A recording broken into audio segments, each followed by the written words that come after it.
nós estamos vivendo um dia muito dramático, né? Quer dizer, a primeira grande operação militar em território europeu desde a Segunda Guerra Mundial. Isso é um fato real, independentemente do julgamento de valor que possa se fazer.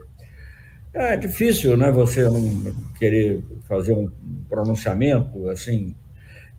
Eu como fui embaixador na ONU, ah, sempre defendia o cumprimento do direito internacional. Não acho que um ataque militar a um outro país, quaisquer que sejam as razões, seja uma coisa positiva. Eu acho que é criticável. Acho que há outras soluções a serem encontradas. Eu me lembro que quando eu era novo, né, no colégio ainda, estudando história, sempre se estudava as causas imediatas e as causas profundas. Se nós formos olhar aqui as causas profundas, obviamente, uma grande parcela da culpa é uma palavra muito carregada, mas, digamos, uma grande parcela da responsabilidade pelo que está acontecendo é dos Estados Unidos e da expansão da OTAN. Eu não tenho a menor dúvida que isso está na raiz do problema. Tanto assim que até 2014, portanto, 2014 já eram quase 25 anos depois da dissolução da União Soviética, a situação era relativamente pacífica. Não é? Quer dizer, inclusive a Rússia, eu fui embaixador na ONU, não vi em momento algum questionar sequer a questão da Crimeia, que era, digamos, até talvez mais dramática. Não foi mais dramática na prática, mas, digamos assim, do ponto de vista mais, para o sentimento nacional russo, até mais importante do que o que é a região de Donbass. Não sei julgar, mas, enfim, quando você ouve falar que a guerra da Crimeia é a guerra, não é a guerra entre a Ucrânia e o Império Otomano, é a guerra da Rússia com o Império Otomano e a participação também da França e da Inglaterra. Então, para não falar de outras partes, né? Eu estava lembrando isso, já nem é na Crimeia, né? Lembrando ontem numa conversa, as escadarias de Odessa, né? Todos que conhecem cinema viram o encaroçado Potemkin e conhece a célebre cena das escadarias de Odessa. Odessa na Ucrânia. É porque aquilo não era um problema.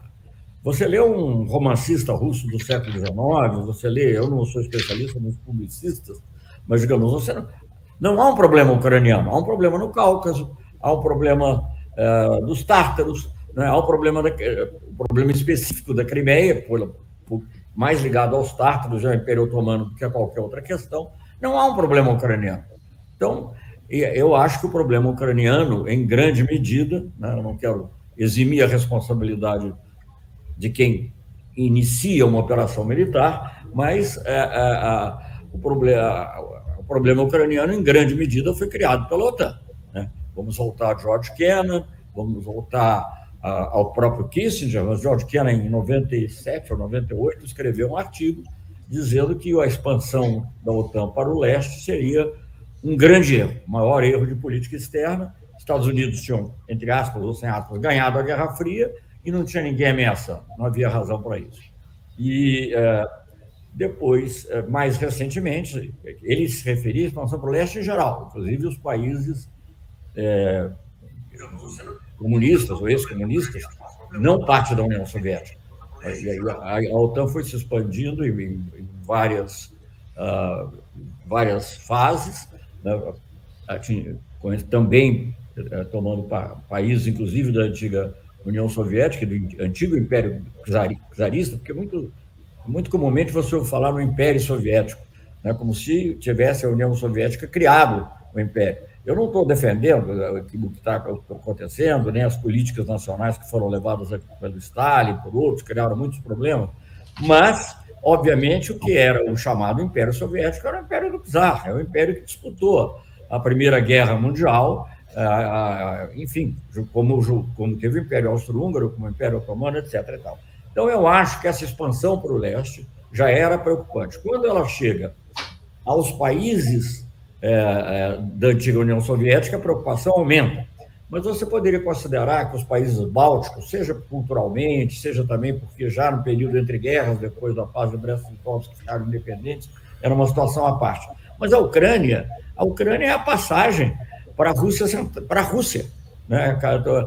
Por ali passaram os cavaleiros teutônicos, ou tentaram passar os cavaleiros teutônicos, por ali passaram as tropas de Napoleão, por ali passaram as tropas alemãs na Primeira e, sobretudo, na Segunda Guerra Mundial. Então, é um problema de segurança real. Quer dizer, então, você tem que.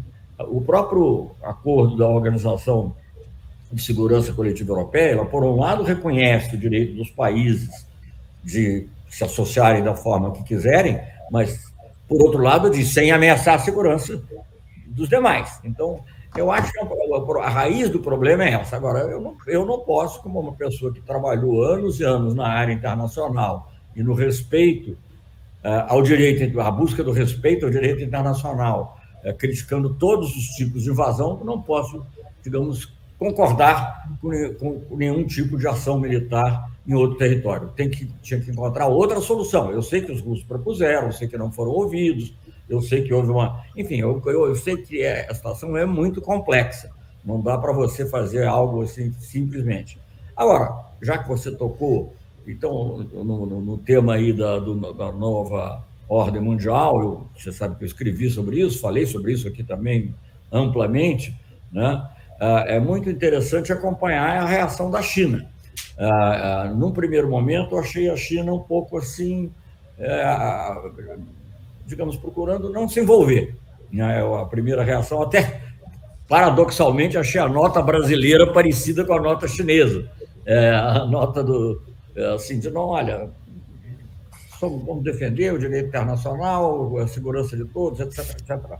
O que eu li hoje, agora há pouco, aqui, também eu não tenho nem... É difícil você ficar checando as fontes, o que eu li hoje, acho que reproduzindo num jornal brasileiro, se eu não me engano, é uma nota já bem mais forte, muito mais crítica.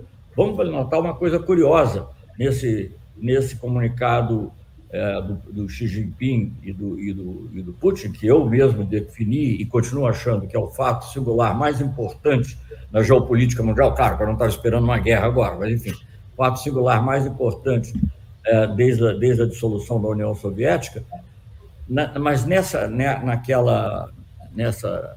declaração, que é importantíssima, né, porque ela traça uma nova visão do mundo, para a reforma da ONU, parcial, né, obviamente, não é o caso de discutir isso agora. Mas Taiwan é mencionada especificamente, nominalmente, e a Ucrânia não.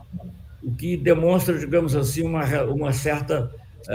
como é a relação de forças entre esses dois gigantes. Né? Obviamente, um fato transcendente, você ter uma aliança sem limites, amizade sem limites, como disse o Putin. Como disse o Putin, não, o Putin repetiu, mas está escrito na declaração, uma amizade sem limites entre o país mais populoso, que será a maior economia do mundo, já sob certo critério, será sob qualquer critério até o final da década. Uma aliança entre esse país e o país que tem o maior território do mundo e o maior arsenal atômico do mundo é uma coisa notável.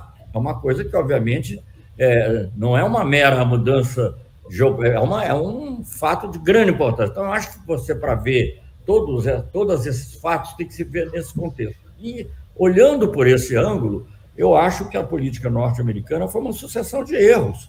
Uma sucessão de erros. Ela não tinha razão quando... Não estou dizendo que tinha razão antes, mas posso entender, ainda que não concorde, com uma visão da contenção, do Kennan, enfim, com as ações tomadas durante a Guerra Fria. Eu não consigo entender essa atitude, digamos, de tentar empurrar a Rússia mais e mais para o leste. Não consigo entender. Eu acho que a única explicação é a ida, digamos assim, só se você apelar para velhas teorias geopolíticas e a necessidade de controlar grandes territórios. Aquele imenso território, que é o território russo, todo ele, né, incluindo a Sibéria, e eu acho que aquilo estaria fora do controle, digamos, da maior potência até então, pelo menos até hoje, diria, a maior potência do mundo. Então, eu acho que você precisa analisar por esses dois lados. Agora, eu, digamos assim, não sei se há nisso uma certa ingenuidade, ou não sei, mas tenho dificuldade em aceitar uma ação que contraria princípios das Nações Unidas. Eu acho que não cabe a nenhum país, não cabe, como eu sempre critiquei, não cabe aos Estados Unidos criarem uma força de paz. Quem cria a força de paz é a ONU. Né? Sempre critiquei os Estados Unidos, não posso, da mesma maneira, não posso chegar agora e aceitar que a Rússia crie uma força de paz para agir no país que... Até porque, eu vou dizer o seguinte, eu sei que os princípios da ONU às vezes dependem, por exemplo, o que aconteceu no Kosovo foi também uma violação do princípio da integridade territorial dos Estados. Naquela ocasião, interessava ao Ocidente, alguns países europeus e aos Estados Unidos, privilegiar o princípio da autodeterminação dos povos e dizer, bom, os kosovares são albaneses, basicamente, e eles têm direito à independência. E pouco se importaram com o princípio da integridade territorial da Sérvia, que era o Estado.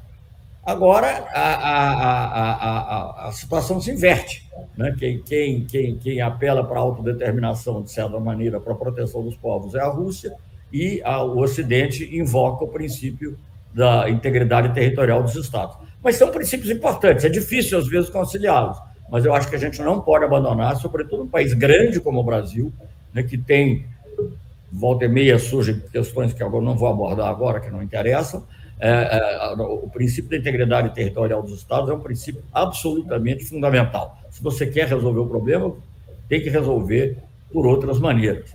Eu pensava até, eu vou terminar já, eu pensava até anteontem que, na realidade, o objetivo do Putin, que é um grande jogador de xadrez, né, era, digamos, aumentar o seu poder de barganha, e com, digamos, uma ameaça mais direta de ação militar, entre outras coisas, com isso ele conseguisse, digamos, para simplificar um pouquinho o raciocínio, a finlandização da Ucrânia, que a Ucrânia fosse um país neutralizado. Né? E coisa que também não teria nada demais e que seria perfeitamente aceitável para a Ucrânia, como foi aceitável para a Áustria no final da Segunda Guerra Mundial. Não há nenhum menoscabo à soberania, o país aceitar, devido à sua própria situação geopolítica, um status de neutralidade. Então, eu esperava que era isso, e não sabia bem como é que os americanos iam reagir, porque estavam sempre indo mais à frente, mais adiante. Agora, você tem uma situação muito mais complexa, também não sabemos o limite que vai ter. Eu estava vendo o noticiário da BBC, eu sei que a BBC é parcial, obviamente, não há ninguém imparcial. Eu dizia que a BBC Rádio era a coisa mais imparcial que eu conhecia, televisão não. Mas, enfim, eu estava vendo a BBC e eles só falam em invasão, eles não falam em incursão, ataque limitado, nada disso, falam em invasão da Ucrânia. Isso é importante porque é o que forma a opinião. Então, como é que, digamos assim, do ponto de vista dos ocidentais, da Europa e tal, você reage a uma invasão?